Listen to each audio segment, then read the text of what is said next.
Oke, sebelum kita lanjut ke profil gabungan lainnya, biar tidak bingung, ini langsung saya berikan contoh dulu ya, contoh aplikasi dari perhitungan profil gabungan dari profil double angel back to back. Contoh ini memang seperti ini. Jadi kita menggabungkan dua buah profil. Kebetulan yang saya pilih adalah profil sama kaki, jadi ukuran 45 kali 45, tebal 5 mili gitu ya, itu ukuran profilnya. Disambung dengan sebuah plat sambung ketebalan juga 5 mili, ini plat konektornya. Nah, dikonektorkan dengan metode baut snap type. Ini walaupun ini gambarnya paku keling, tapi ya kita anggap aja ini baut yang dipasang dengan snap type atau kencang tangan. Mutu bajanya BJ34, jarak antar konektor, jadi kalau harus bidang gambar ya ke dalam masuk gitu, itu ada 600 mm dengan baut.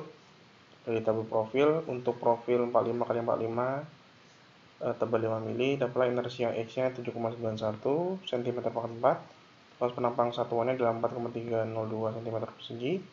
Jarak titik berat ini ya, titik berat CY, titik berat sebuah profil ke tepinya adalah 1,28 cm, dan jari girasinya 1,36 cm gitu.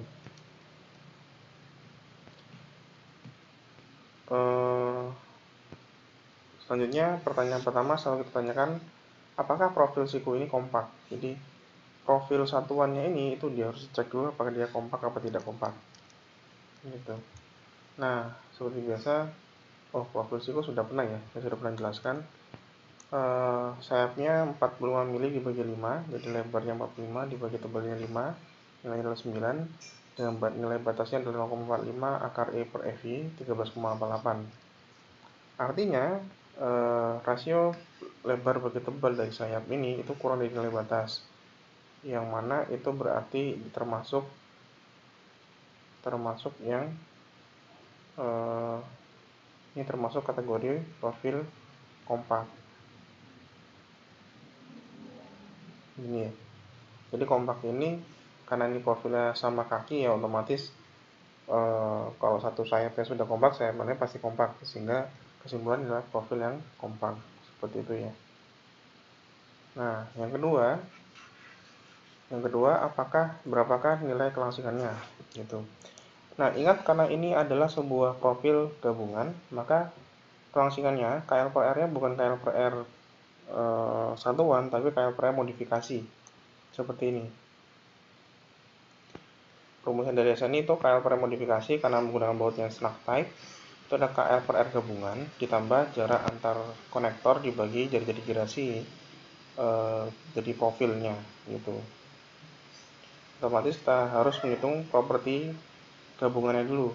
Properti gabungan itu maksudnya inersia gabungan, luas penampang gabungan, kemudian jari-jari girasi gabungan. Nah, sedikit ke refresh ke mekanika bahan ya. Nah, inersia X gabungan itu adalah 2 kali inersia X profil, karena ini ada 2 buah profil. Ini kan 2 kali inersia X masing-masing profil ditambah 2 dikali luas penampang profil. Kenapa kok ada 2? Karena memang ada 2.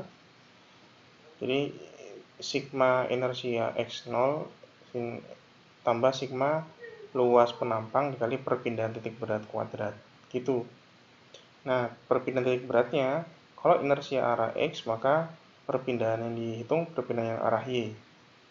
Kita masukkan 2 dikali inersia X 7,91, satunya adalah 1 cm biar gampang, ditambah 2 kali luas 4,302 dikali 0. Nah, kenapa? Lihat dari gambar ini. Kalau lihat dari gambar ini, sebetulnya kan titik berat gabungannya itu kan pasti karena dia simetris, pasti di titik simetrisnya di sini ya, gitu. Nah, sedangkan titik berat per masing-masing profil itu sebenarnya ada di sini kira-kira, di sini dan di sini masing-masing profil.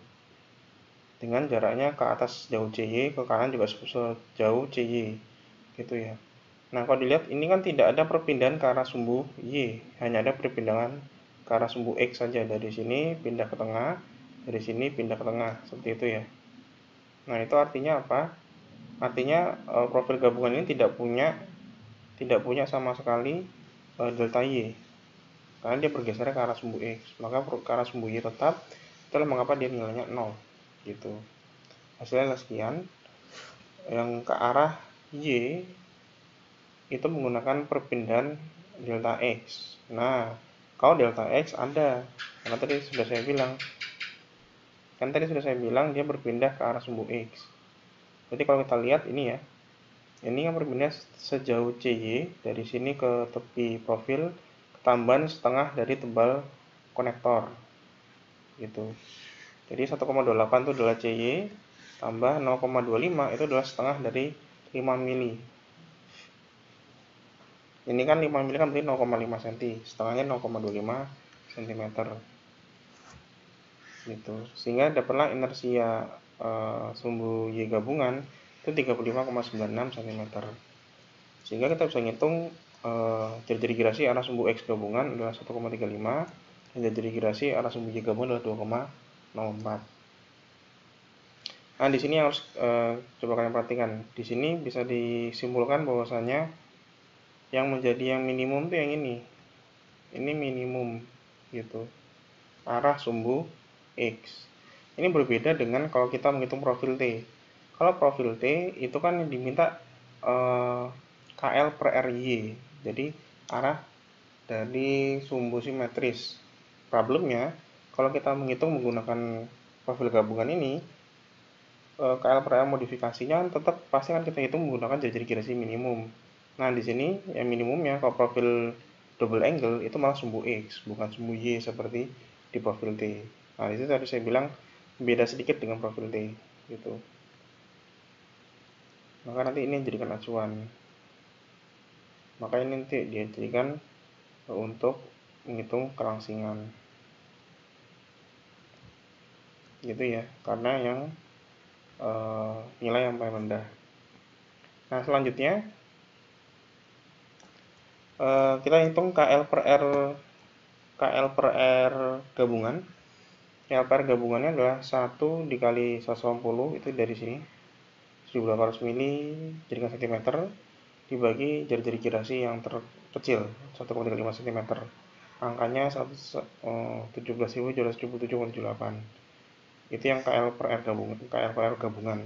Kalau kelangsingan dari konektor, jarak konektor dibagi jari-jari girasi profil. Yang ini profil ini. Jarak konektor kita 60 cm, 100 mili kan, 60 cm dibagi 1,36 itu ini. Jadi jari-jari girasi dari sebuah profil ketemu angka 1946,36. Nah, sehingga KL per R kita modifikasi itu adalah ini, hasilnya adalah 140.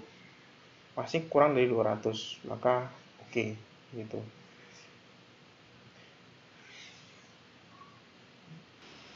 Nah, kalau diperhatikan sebenarnya dua langkah awal tadi itu kita melakukan hal ini.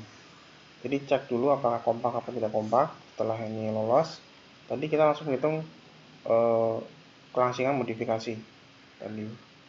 Ini rumusnya ada banyak ya, tergantung tadi jenis sambungannya las atau baut, kemudian tergantung dari jarak antar konektornya.